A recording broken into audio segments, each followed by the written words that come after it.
Welcome, everyone. We are live, and it is Monday. I trust that everyone enjoyed their weekend and that you had fun, Laughed a little bit or laughed a lot. I sure trust that everyone did. Now, some of the questions I see, you know, some of the questions that I see tend to lean towards, well, what do I do to get this? What do I do to get that? I understand because it is where we live and we need things, right? But I find that people try to live the principles as if it were a fad. You bring it out and you use it, and when you're done, you put it back. I find that that is what people do. But when you live the principles, right? When you live the principles, you begin to realize that it's not a fad. It's not something that you bring out when you need it and dust it off and, oh, look, I got what I want. I'm going to put it away. No. The principle of rhythm doesn't just come out when it feels like it. The principle of rhythm is always on. The principle of mentalism is always on. Like they don't take a break. They cannot take a break. They are perpetually in motion. Why? Because this is how the world turns. They are the foundation of the universe. So you have to live. I don't want to say you have to. You can do whatever you want. It is suggested that you live your life with that knowing, right? It is suggested that you live your life with the knowing that you and I are always under the governance of the principles, and not under as in underfoot, under thumb. No. It is more like we exist because they exist. This is what it is. So the easiest way, and this is why I like how Neville Goddard shares it, the easiest way to live deliberately is to check your mood. That's it. Observe the mood. When you observe your mood, is painting you a picture. It paints you a picture of what you presently are. In other words, what are you aware of being? Well, I'm aware of being cranky. I'm aware of being happy. I'm aware of being whatever that is. Right? Being aware of yourself is the way forward. Because when you see what you're doing, you'll be able to recognize what mood you are in. I've told you many times, sometimes when I drive, I'm a different cat altogether. That horn, me hollering, yeah.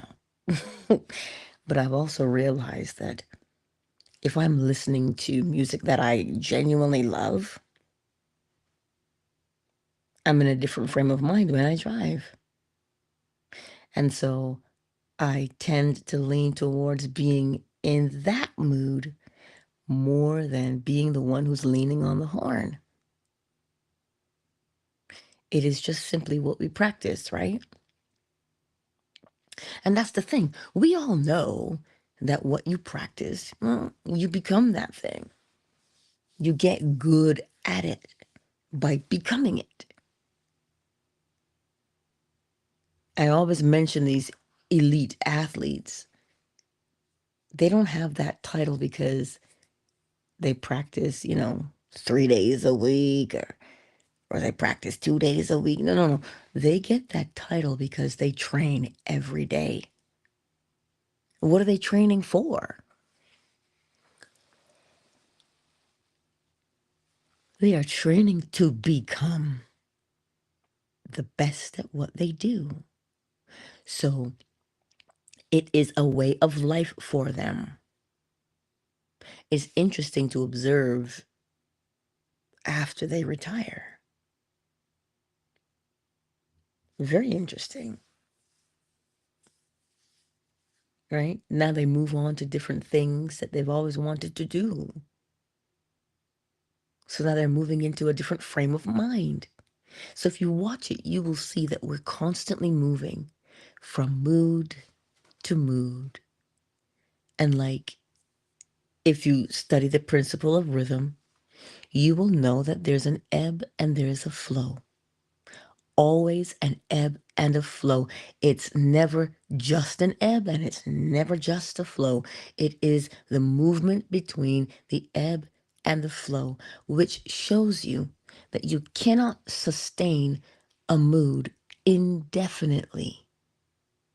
You can't be happy 24/7, 365, or 66. You will get angry in there. You might get sad in there. The point is, if you can recognize that there is an ebb and a flow, you will flow with it. And you will realize it for what it is. It's just a stage that you're in. The ebb is the time that you gather your strength. It's the pull back. Think of the tsunami. The further back it goes, the stronger it becomes.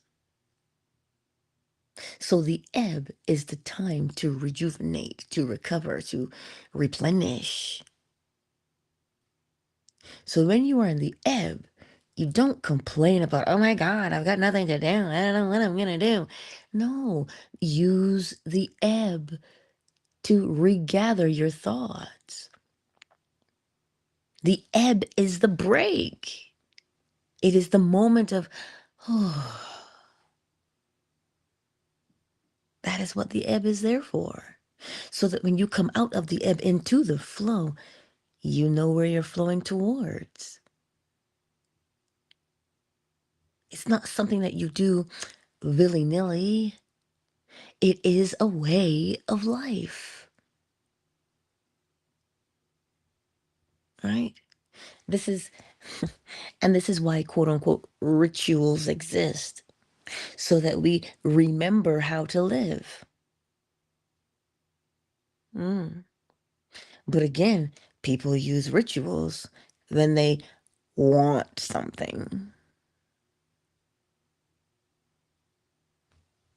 See, this is how humanity tends to be. And I find that humanity will turn depending on the stimulus, meaning what kind of experience are they having right now? Good, bad, or indifferent. That's how they're going to behave based upon that mood that they're in. So if you can pay attention to what mood you are in, you will begin to predict is not even the right word, because predict would mean you're drawing it out of the blue. You're kind of like guessing in a way. That's how we take predicting. But in actuality, if you know what mood you are in, you can forecast. You can say, you see, because I'm in this mood, I know I'm going to behave like that. That's what it is. That's how in tune you become with your own self. You begin to feel when you move into a different mood. And that's the thing that people always ask. Like, I had this lady come through the till. She goes, every time I see you, you're happy. I said, well, you must be, you catch me when I'm not driving. Right? It's not that I'm happy all the time, because I'm not. Ask my boy. Ask the chickens. Ask the chickens. No, I'm not happy all the time. Because you can't be. But what you do is you make a habit out of what you want to be, so that you choose that habit, you do it. And it looks like it's always on. It looks like it's sustained, when in actuality, you're just moving in and out of it. But because you move into one more than the other, it looks like you're sustaining it. That is what happens. So remember, it's not a, oh, I'll use it when I need to. See, because then that habit is training you to always react when you're having a crisis. So you just live from one crisis to the next, because that is the habit. Why? Because you take it up and you use it only when you need something. So you're always going to be in that mood. You're going to swing in that mood all the time, because that's what you've practiced. But if you practice being consistent, meaning you live by way of principle. Well, how is that, Angela? What do you mean by live by way of principle? Well, they are mentalism. The all is mind. The universe is a mental creation, which means, in a very simplistic way, that you are always aware of what you are. What you are, where you are, why you are. You're aware of it. You're paying attention to yourself. And then we get the principle of correspondence. As within, so without. As above, so below. Things match. Why? Because everything is always moving. It cannot stand still. If there was no movement, there'd be no change. So everything is always moving. So how do you apply the principle of vibration? Because that's what it is. The principle of vibration tells us that nothing stands still. How do you apply that in your life? When you catch yourself saying, oh my God, I'm stuck. I don't know what to do. Can you be stuck if everything moves? Clearly not. So you've got to remember that you are just moving through this stage, which takes us right to polarity. And some would say that polarity would be opposites. It's not an opposite. Polarity, there's only one thing moving, just one, and it's moving through a stage. For example, fruit, a mango starts as a mango seed, and it sprouts, and it becomes that mango tree, and then you get mango blossoms, and then you get mango fruit, and you get mango seed again. That is polarity, moving from seed to fruit. Only one thing is moving, which is that seed. So the mango seed is not opposite the fruit. They look like they're opposites, but they are exactly the same in their nature. Love and hate. Ow. Well, they look like they're opposites, but they're not opposite at all. They are one and the same. Just a matter of degrees separates them, aka a thin line between love and hate. It's just ever so slightly. But they're the same. Don't get it twisted. You go into any court of law. But Your Honor, I loved her so much, I dot dot dot. Your Honor, I hated them so much, I dot dot dot. You see the intensity of it? They're the same in their nature, which would be the passion. Okay?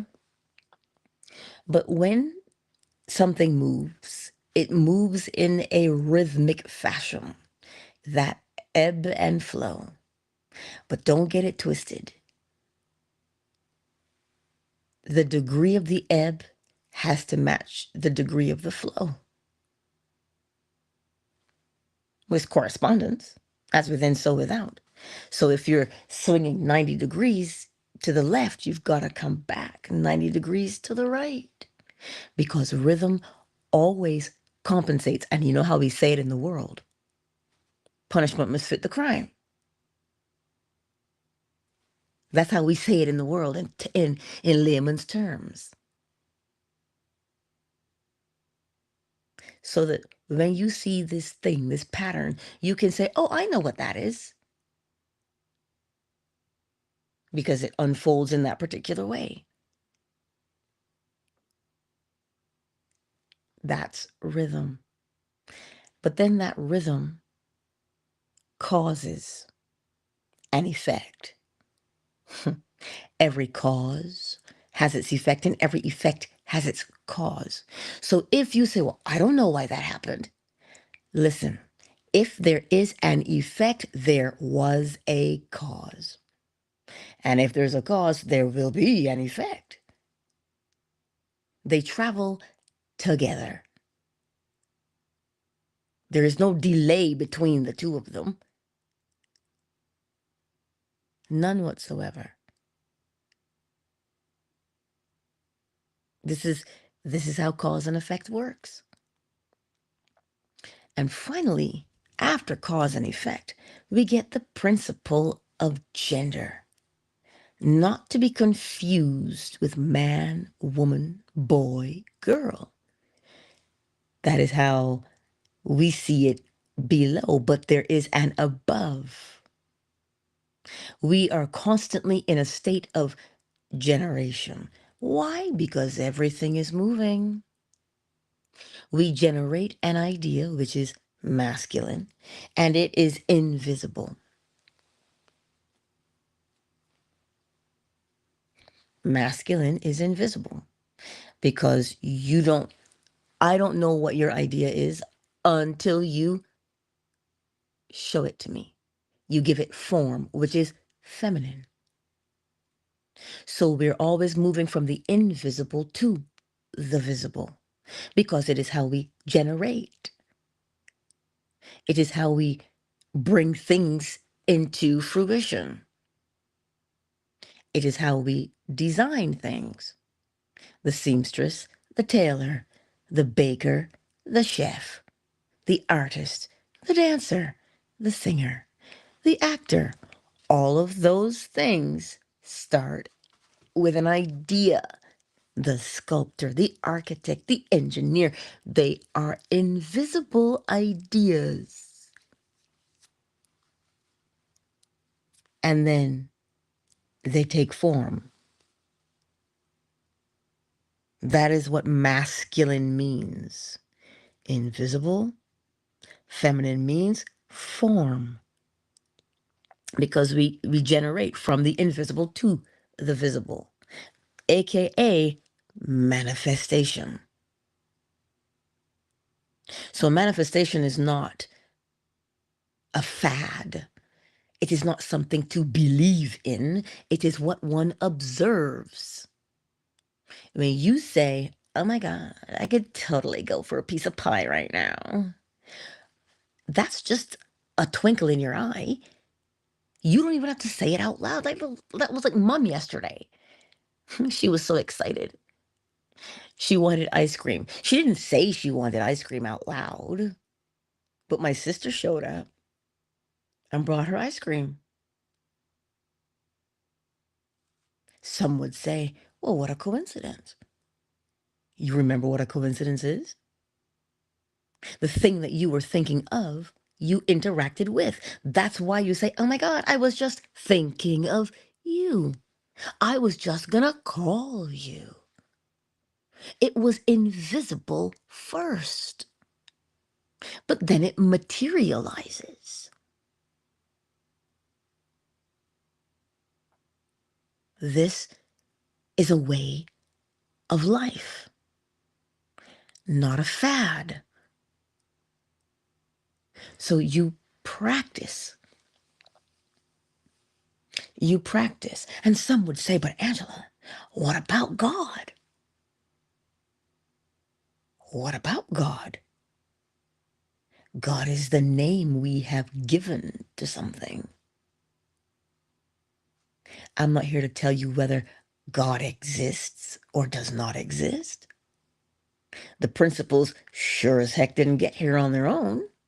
They were thought of in great detail. And the way the principles, if you look at them, the way the principles were thought of shows you the mind of the thinker.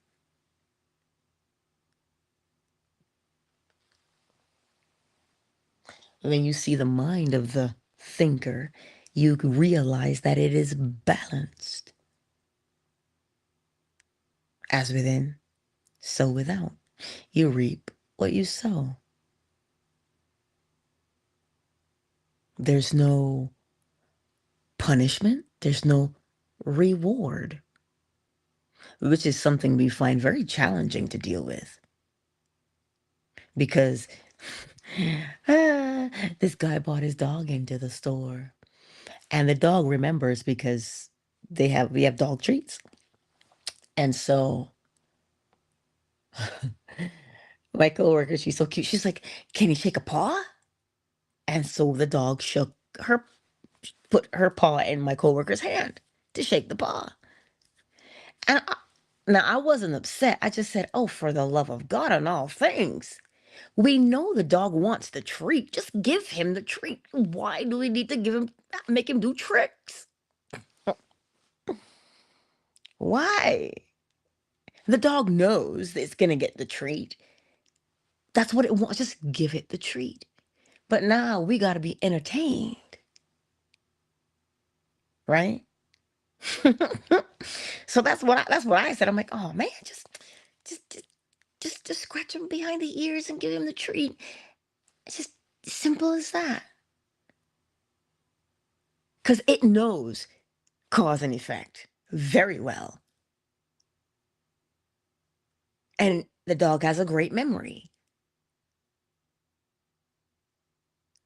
So when you look at the principles, you will realize there's no punishment or reward in them.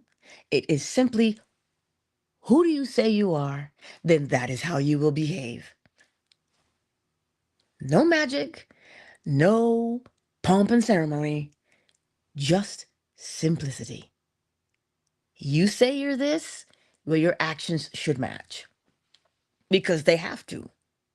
This is why when people speak with their mouths, they speak with their mouths, but the essence of what they are, because now we have these words, conscious and subconscious, right? Wait a minute. One of those things is invisible and the other is not. So the invisible is the subconscious. It is presently formless. But because the invisible becomes visible, this is why it is necessary for you to know what is invisible within you.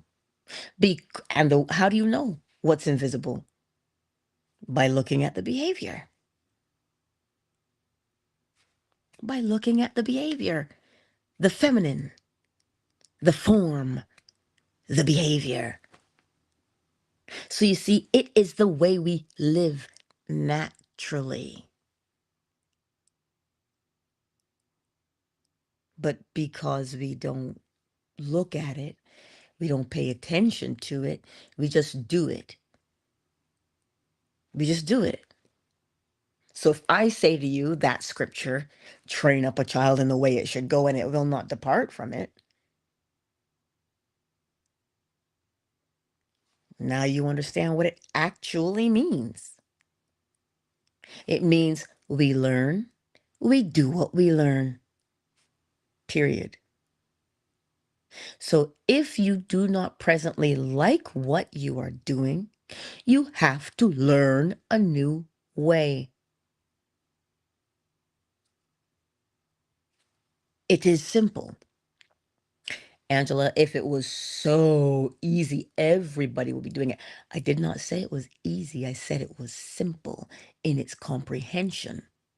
And the reason why it is simple in its comprehension is so it can be easily applied. If you look in the mirror and you say, look, you know, I don't like how I behave here. Because I told you last week, I tend to be like Hulk. Then they were asking him, well, what's your secret? And he goes, I'm always angry. I tend to run in that direction when it comes to injustice, when it comes to just things. I get riled up. And I say, you know, Angela, I don't like that. I just want to be able to see something and not get riled up by it. So I start to practice.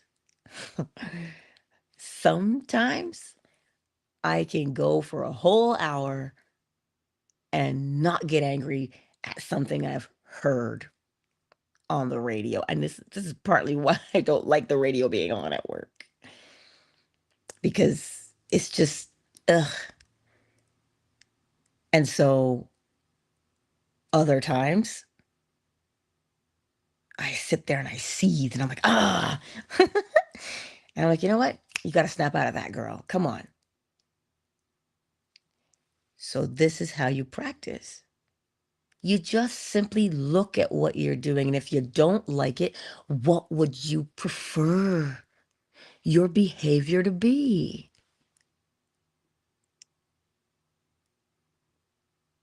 And remember, there's a pattern that's going to form. It's just that you've been doing that one thing for such a long time. You don't beat yourself up about it. You don't browbeat yourself. You don't insult yourself. Oh my God, I'm so stupid. Why can I never learn this? But what one does instead is practice patience, because that's what you do when you are learning something. You must have the patience, because the moment you get angry, oh my God, why can't I do this better and faster? Now you shut off the pathway of learning.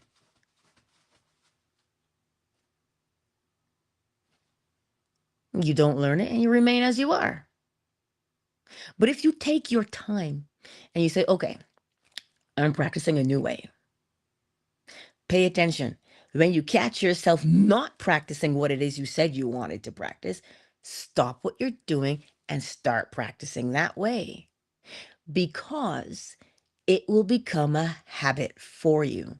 Because remember, you cannot sustain the mood, but you make a habit of the mood so that you can constantly go there. I trust that this is making sense today, because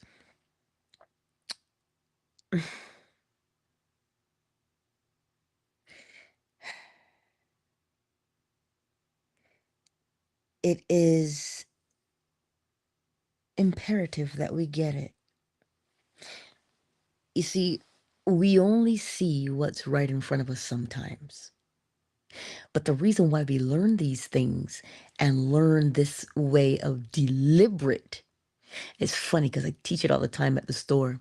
Because if you have a points card, you collect points, right? Oh, I love to collect points. That's I do. I love to collect them, but you got to spend money to collect points. But this one guy came in and he said, "Oh, it's been at $10 forever. Why can't I scan my card all the time? Why doesn't it ever change? Isn't it working?" I said, "It works, but you're just not being deliberate about it." He goes, "What do you mean?" I said, "Come." And I showed him. I said, "When you're shopping, you're buying things. Look at the label. The label will tell you this thing that you always buy has points attached to it. So if you're going to buy it anyway, get the points." It also will inspire you to try something new because you look at the points and you go, I've never tried that before, but I want those points. Let me try this.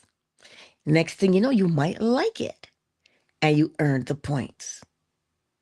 Being deliberate about what you do brings about a particular outcome, which is to accumulate points. And when I tell people, "Oh, you earned this many points tonight," they're like, "What? I didn't see that." I'm like, "You picked it up off the shelf. The label was there. You didn't see the label." She's like, "Well, no, I always get it. I always buy this thing and I just never pay attention." I said, "That's the point." I said, "Next time you go to the shelf, look at what you're doing instead of just doing it." And she's like, "You know what? I'm going to try that." I said, "I'll be here." It's the same. It's the same principle. It doesn't just happen in one area of your life. It happens in all areas of your life. All of them, right? So it's just a matter of practice and be faithful to the practice. Because why would you be faithful to the practice? Because you get better at what you practice. You get better at what you get better at what you practice. I saw this little boy. He's from Barbados and he was playing the Barbadian national anthem on the violin. And people were like, "Oh my God, how amazing." I'm like, "No, it's not amazing. He practiced. Do you know how?" Listen, when you first start playing violin, it's like wild cats or fingernails on a chalkboard. It is not a beautiful sound when you first start. His poor mother, I'm telling you, it was not beautiful when he first started. But because he remained faithful to the practice, we on the outside are listening and we're like, "Oh my God, you make it look so easy." It looks because he practices. That's it. No pomp, no ceremony, no fuss. If you practice, you become awesome at what you practice. So your magical powers, if you want to call it that, lays in what you choose to practice. Good, bad, or indifferent. It does not care what you practice. The principle of rhythm does not care what you practice. It doesn't. It just simply says, practice and you'll be awesome at what you practice. So then choose. See, now when I say to you, Deuteronomy 28, I put before you life and death, choose life, you'll understand what that means. You're always going to have to make a choice. And the choice that you make If you are deliberate, you will make that choice based upon the desired outcome, the thing you want to experience.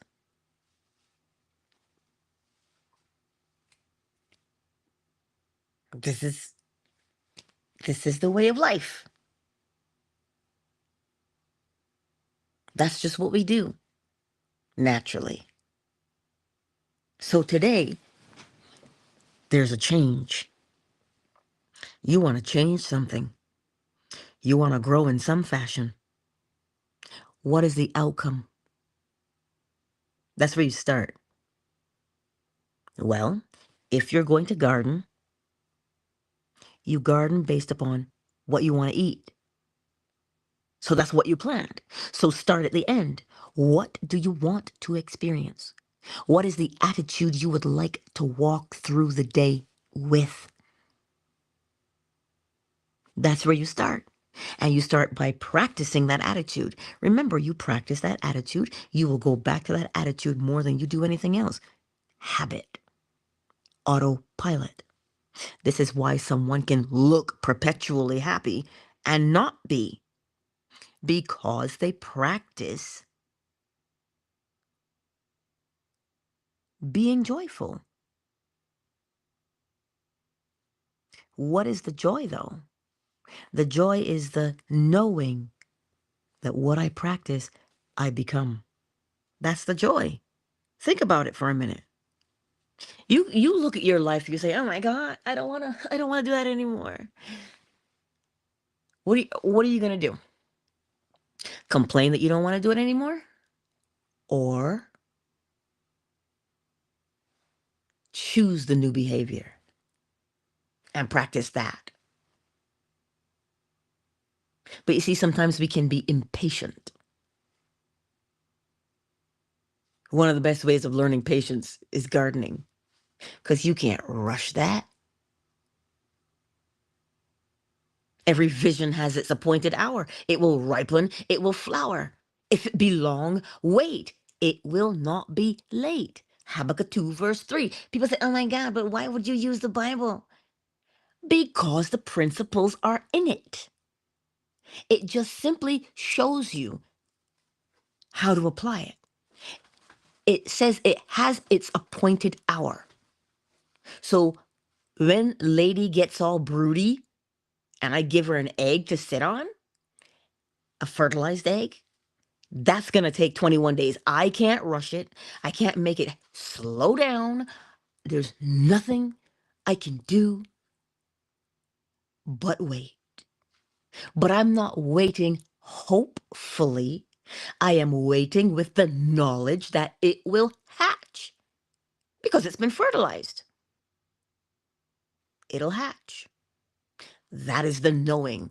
That is the joy that a fertilized egg is going to hatch if she sits on it for 21 days. Inevitable outcome. Just as inevitable that he is going to crow at some point this morning. I don't know when, but he will, because that is his nature. It has its appointed hour. So it's quite like what we do with babies. "Oh my God, but my baby's taking so long to walk." It has its appointed hour. You cannot compare it to someone else's baby. But if you think that appointed, and see, so when you watch and you observe and you see that this appointed hour, you're like, wait a minute, something is not quite right. Why is that? Because we're bipedal. We got 2 feet. We get up and we walk eventually. But if we don't get up and we walk, then something is amiss. Simple observation. And when you observe, you apply. So what is that thing, that burr in your saddle, that bee in your bonnet, that thorn in your paw? What is it today? It doesn't matter what it is. It could be smoking. It could be drinking. It could be whatever it is. It could be work. What is it? You know what it is. And if you say, "I don't want to do that anymore," That's fine. That's a great place to start. Acknowledging where you are is a great place to start. Well, step 2 is, what do you want to be doing? You have to choose something. Because if you do not make a choice, you will continually do what you do because everything moves. Nothing stands still. So you can't say, I don't know. You do know. Perhaps you might be afraid. Or perhaps you might think, well, this is far-fetched. I can't do this. Thereby keeping yourself right where you are. You're not taking a risk. You're not gambling. You are answering the question, what would I be doing in real life if I were the man or the woman I wanted to be? What would I be doing? So if you say, I don't want to do that, well, what would you be doing? Begin to see it in your mind's eye. Well, I'd be doing ... Oh, wait, I'd be doing this. Oh, I'd be doing that. One of them is going to stand out to you the most. Because then you'll make a decision based upon that thing. You'll say, you know what? I'd be doing this for sure. I'd be doing this. But you see, sometimes we're afraid to make a mistake. There is no mistake. It's just a choice. So if you say, well, I thought I wanted to do that. Well then, what would you like to do? Yeah, you had more time to think about it. What would you like to do? What behavior would you like? Then rehearse the behavior. A man came in the other day, a shy young man. And he would kind of sort of look at me, you know? And I said, how was your day? And he looked at me quite by surprise. And I was like, did you have a good day? He's like, you know what? I did. It was a good day. Thanks for asking. I said, no problem. He said, well, how was your day? I said, you know what? It was productive. And I had fun today. And he just opened up ever so slightly. That's the point. Sometimes we are afraid. But we're only afraid of what we're thinking about.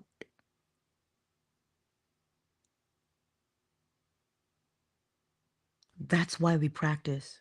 Because when you practice, how can you be surprised when you do what you practiced? It didn't just come out of nowhere. You practiced it.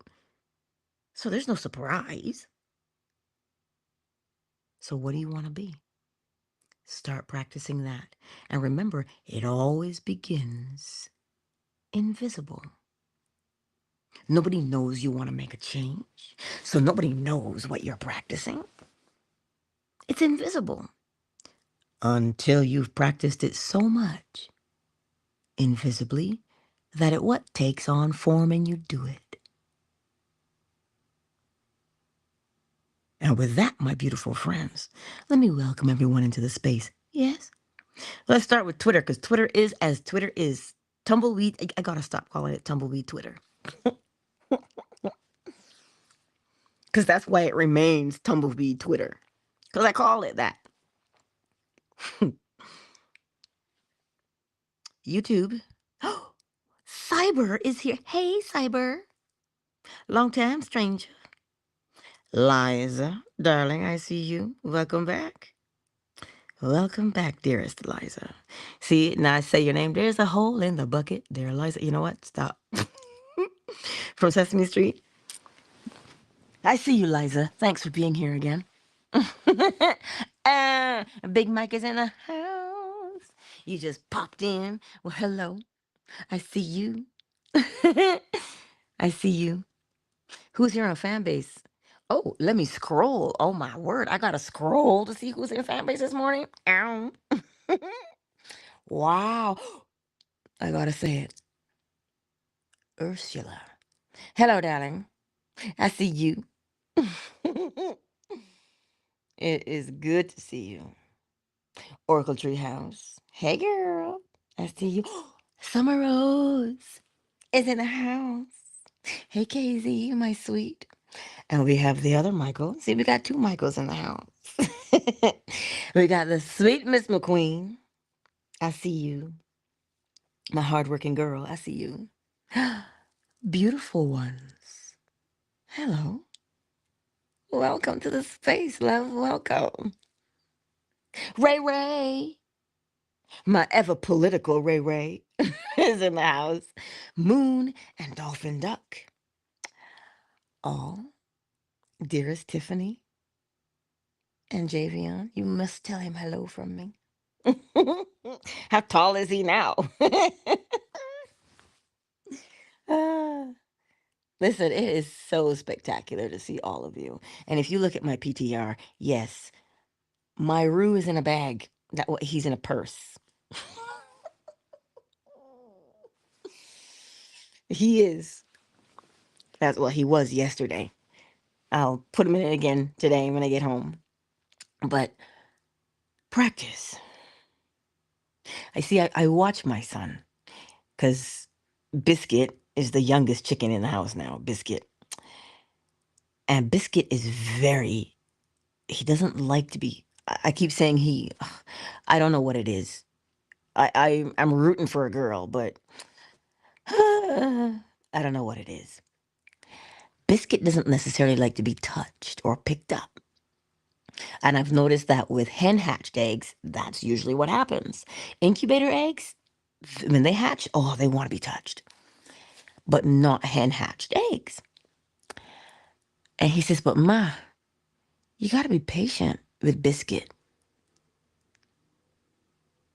You just can't snatch Biscuit up, which is what I do. I will chase that chicken till I catch it. That is not the way. But I watch him because Biscuit is learning to come downstairs. He comes downstairs now, which is not what I want. And when he comes downstairs, I said, Noah, can you just usher him back upstairs before I lose my cool? And he just is so patient. Biscuit will let Noah touch him, pet him. And Noah just lights right up and he smiles real big. And I'm like, oh, great, now you're the chicken whisperer. Patience is required. Patience is required. Because they're not like Lil Bit. Lil Bit doesn't walk. He will hop or I have to carry him. So he's always in my arms. So I just expect that Lady and Biscuit are going to want the same thing. And they don't because they're not like him. See, this is why one does not compare. But I do it. So I got to remember. And Noah says, Ma, you just can't you got to take your time with them, Ma. And I'm like, you do it. And so he does. And Lady will now stand there and let him pet her. And every time, the only time Lady will run and come to me is if I have treats. But not with him. She will go to him because he has put in the time. He's put in the time. The principles are a way of life, not a fad. And they are everywhere in your life. And so with that, my beautiful friends, I bid you a most beautiful day. Check your attitude, check your mental mood, and you will know exactly the type of day you are going to have. You'll know. You'll know. And when you catch yourself, you say, I don't do that thing anymore. I do this one now. See? Anywho, let me pop into the chat here real quick. Oh, he's gone to school already? Well, you got to tell him I said hi.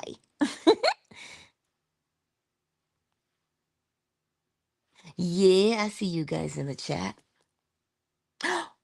Honey. Hey, honey. I haven't seen you in a bit. I haven't seen you in a bit. And it's funny because I said honey yesterday. Um, because this Barbadian artist, she was drenched in honey. So I was like, oh, she's in honey, is she? And now here, look, here's honey. How you doing? It's good to see you. So remember, it is a way of life, not a fad, not a fad at all, but a way of life. And if we practice, we know the outcome of practice, do we not?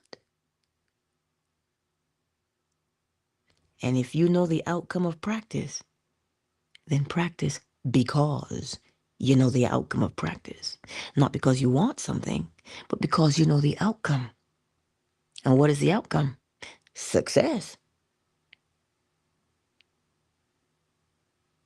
So do you chase success or do you practice? Oh, oh my. Anywho, I love you. Countdown initiated. 5, 4, 3, 2, 1. See, a little bit so quiet today. He's so quiet today. He's probably still sleepy. It was a lot of work being in that purse yesterday.